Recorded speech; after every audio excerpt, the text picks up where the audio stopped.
আসসালামু আলাইকুম। সংবাদে আপনাদের সবাইকে স্বাগত জানাচ্ছি। আমি ফিরোজ তোহা। শুরুতেই আরবে কেবলস সংবাদ শিরোনাম। বাংলাদেশের সর্বশেষ গুরুত্বপূর্ণ আপডেট সংবাদে আপনাকে স্বাগত। শুরুতেই সংবাদ শিরোনাম, পরে বিস্তারিত। শুরুতেই জানাবো, খুলনার কয়রায় বিএনপি নেতাসহ ৬ জনের বিরুদ্ধে চাঁদাবাজির মামলা। খুলনার কয়রা উপজেলা বিএনপির সাবেক যুগ্ম আহ্বায়ক আবু সাইদ বিশ্বাসকে প্রধান আসামি করে ৬ জনের বিরুদ্ধে চাঁদাবাজির মামলা হয়েছে। আজ উপজেলা ৪ নং কয়রা গ্রামের মুস্তাফিজুর রহমান বাদী হয়ে উপজেলা সিনিয়র জুডিশিয়াল ম্যাজিস্ট্রেট আদালতে মামলাটি দায়ের করেন। এরপর জানাবো, জবি শিক্ষার্থীদের উপর হামলা অভিযুক্ত বিএনপি নেতা শহীদুলকে কারণ দর্শানোর নোটিশ। জগন্নাথ বিশ্ববিদ্যালয়ের শিক্ষার্থীদের উপর হামলার ঘটনায় শহীদুল হক শহীদকে কারণ দর্শানোর নোটিশ দিয়েছে বাংলাদেশ জাতীয়তাবাদী দল বিএনপি ঢাকা মহানগর দক্ষিণ। অভিযুক্ত শহীদুল ইসলাম বিএনপির ঢাকা মহানগর দক্ষিণের ৩৮ নং ওয়ার্ডের সাধারণ সম্পাদক। এদিকে বিমানবন্দর থেকে চাঁদপুরে যুবলীগ নেতা ছেলেসহ গ্রেপ্তার। চাঁদপুর পৌরসভার সাবেক প্যানেল মেয়র ও জেলা যুবলীগের যুগ্ম আহ্বায়ক মোহাম্মদ আলী মাঝি এবং তার ছেলে রাকিব মাঝিকে শাহজালাল আন্তর্জাতিক বিমানবন্দর থেকে গ্রেপ্তার করেছে ইমিগ্রেশন পুলিশ। আজ তারা গ্রেপ্তার হন বলে পরিবারের লোকজন জানিয়েছে। এবারে জানাবো, গোয়েন্দা নজরদারিতে যেসব গুরুত্বপূর্ণ আমলা এবং প্রশাসন আতঙ্ক।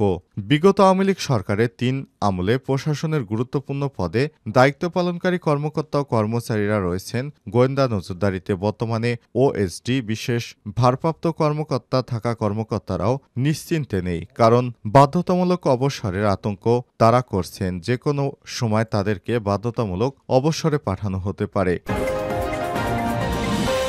এদিকে মানবতা বিরোধী অপরাধে হাসিনা এবং তার সহযোগীদের কাঠগড়ায় দাঁড়াতে হবে বললেন ড মোহাম্মদ ইউনূস। মানবতা বিরোধী অপরাধী হিসেবে শেখ হাসিনাকে বিচারের সম্মুখীন হতে হবে, এতে কোনো সন্দেহ নেই। শুধু শেখ হাসিনাই নয়, তার সহযোগীদেরও বিচারের মুখোমুখি করা হবে। যুক্তরাজ্য ভিত্তিক সংবাদ মাধ্যম স্কাই নিউজকে দেয়া এক সাক্ষাৎকারে সব কথা বলেছেন প্রধান উপদেষ্টা অধ্যাপক ড মোহাম্মদ ইউনূস। এবং সর্বশেষ জানাবো, ইফতারের সময় পাকিস্তানে আত্মঘাতী বোমা হামলা।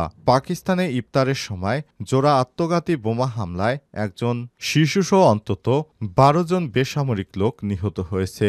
আজ দেশের উত্তর পশ্চিমাঞ্চলেও প্রদেশ খাইবার পাখতুনখোয়ায় এই হামলা করা হয়। রয়টার্সের প্রতিবেদনে বলা হয়েছে, হামলাকারী বিস্ফোরক ভর্তি দুটি গাড়ি থেকে জনতার ভিড়ের মধ্যে ঢুকে পড়ে। এ সময় স্থানীয় বাজারে ক্রেতাদের উপচে পড়া ভিড় ছিল। সেই এলাকাটি সেনাদের নিয়ন্ত্রণাধীন ছিল। সেখানে থাকা সামরিক স্থাপনায় যাওয়ার চেষ্টা করছিল হামলাকারীরা, তবে সেখানেই গাড়িটি বোমাগুলো বিস্ফোরিত হয়। এতে ওই এলাকায় ১২ জন মানুষ নিহত হয়েছে। প্রিয় দর্শক, এতক্ষণ শুনছিলেন সংবাদ শিরোনাম, এবারে বিস্তারিত। তবে তার আগে বন্ধুরা, অনুরোধ থাকবে সংবাদটিতে একটি লাইক দিন। এই চ্যানেলে আপনি নতুন হয়ে থাকলে আমাদের সংবাদটি দেখতে দেখতে চ্যানেলটি সাবস্ক্রাইব করে রাখুন, যাতে করে বন্ধুরা আমাদের পরবর্তী লেটেস্ট আপডেট সংবাদগুলো সবার আগে আপনার কাছে পৌঁছে যায়। কমেন্ট করে আপনার মূল্যবান মতামত জানিয়ে দিন আপনি বিশ্বের কোন দেশ থেকে বা বাংলাদেশের কোন স্থান থেকে আমাদের সংবাদটি দেখছেন এবং শুনছেন। এবারে বিস্তারিত। কয়রায় বিএনপি নেতাসহ ৬ জনের বিরুদ্ধে চাঁদাবাজির মামলা। খুলনার কয়রা উপজেলায় বিএনপির সাবেক যুগ্ম আহ্বায়ক আবু সাইদ বিশ্বাসকে প্রধান আসামি করে ৬ জনের বিরুদ্ধে চাঁদাবাজির মামলা হয়েছে। মঙ্গলবার ৪ মার্চ কয়রা উপজেলা ৪ নং কয়রা গ্রামের মুস্তাফিজুর রহমান বাদী হয়ে উপজেলার সিনিয়র জুডিশিয়াল ম্যাজিস্ট্রেট আদালতে মামলাটি দায়ের করেন।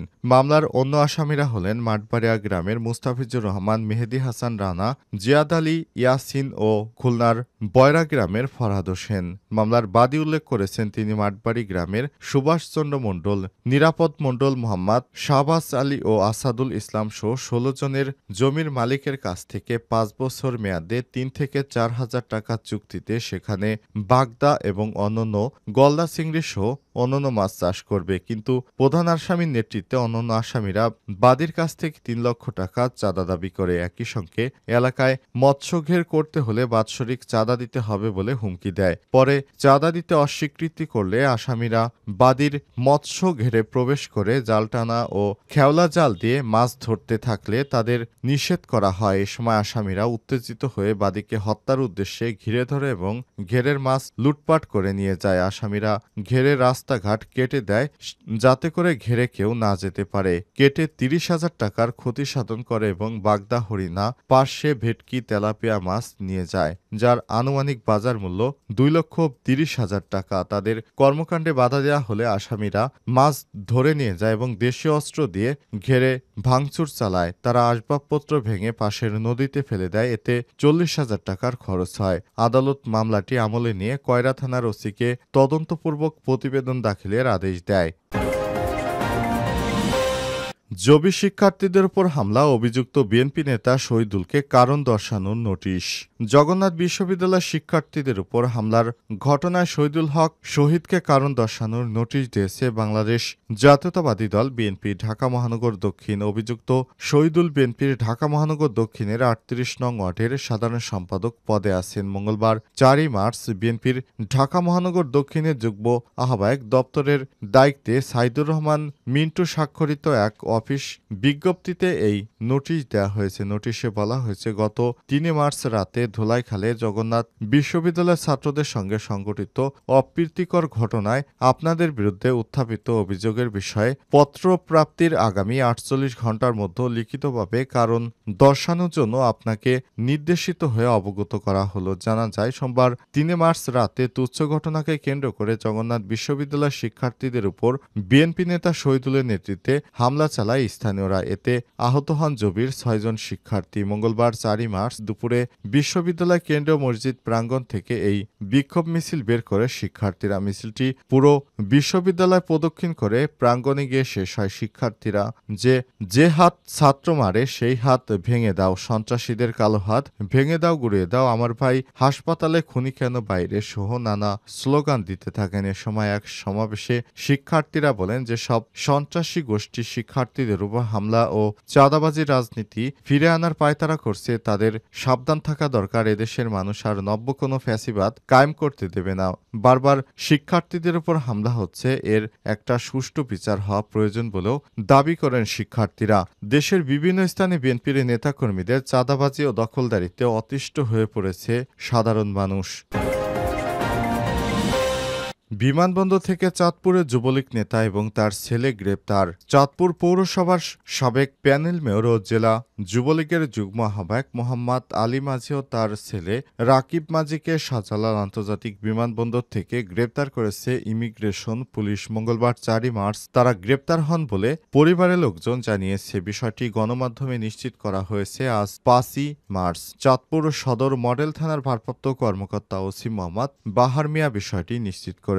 জানা যায়, মোহাম্মদ আলী ও তার ছেলে রাকিবের নামে বৈষম্যবিরোধী ছাত্র আন্দোলনের সময় হামলার ঘটনায় মামলা রয়েছে। গত বছরের ৫ই অগস্টের পর তারা বিভিন্ন স্থানে আত্মগোপনে ছিলেন। তারা উভয়ে এর আগে পুরানবাজারের একটি হত্যা মামলার আসামি ছিলেন। চাঁদপুর সদর মডেল থানার ভারপ্রাপ্ত কর্মকর্তা ওসি মোহাম্মদ বাহার মিয়া বলেছেন, ২ জনকে গ্রেপ্তার করা হয়েছে বলে বিমানবন্দরের থানা থেকে আমাদের জানিয়েছে। চাঁদপুর থেকে বিমানবন্দর থানায় পুলিশ পাঠানো হয়েছে। তাদের আনা হলে বিস্তারিত তথ্য জানা যাবে। শেখ হাসিনা পালিয়ে যাওয়ার পর আওয়ামী লীগের এই নেতা এবং তার ছেলে আত্মগোপনে ছিলেন। দীর্ঘদিন আত্মগোপনে থেকে অবশেষে সুযোগ বুঝে বিদেশে পালাতে গিয়ে বিমানবন্দর থেকে গ্রেপ্তার হলেন তিনি এবং তার ছেলে। এই বিষয়টি নিয়ে পুরো এলাকায় চাঞ্চল্যের সৃষ্টি হয়েছে। কিভাবে এতদিন একটি দণ্ডিত আসামি এতদিন আত্মগোপনে থাকলো, আবার তারা কিভাবে পাসপোর্ট পেয়ে বিদেশে পালিয়ে যাবার চেষ্টা করলো? এ ব্যাপারে সবাই আইনশৃঙ্খলা বাহিনীর ভূমিকা কি তা নিয়েও প্রশ্ন তুলেছে।